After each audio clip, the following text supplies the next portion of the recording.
How to take cool photos of athlete using daylight sync.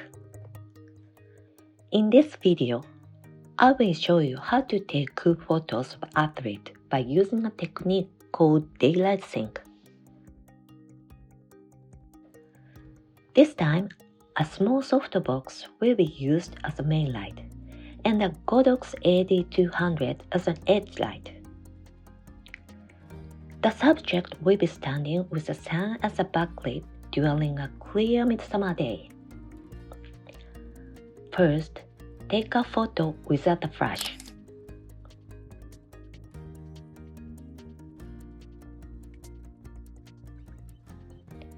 We want to capture a lot of the sky, so we'll take the photo from a low angle.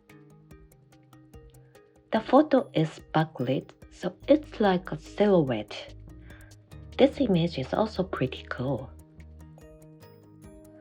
But I'd like the subject to be brighter, so I will adjust the exposure.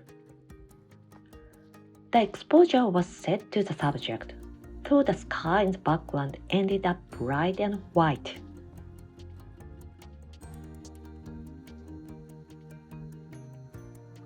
I want to make the background a little darker, so that we can bring out the blue of the sky, so I will add a flash. The brightness of the background sky is adjusted by changing the shutter speed, aperture, and ISO, but the brightness of the flash will not affect the shutter speed, so we'll speed up the shutter speed. In this case, I set it to 1/400 seconds. When using high-speed sync, the light intensity of the flash will be reduced, so choose the fastest shutter speed that is compatible with the sync. Click the shutter many times until you get the timing right.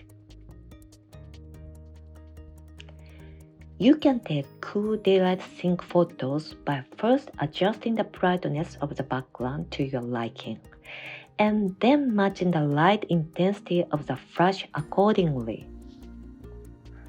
By including edge lights as well as main lights, you can create the highest light and make our subject look even cooler.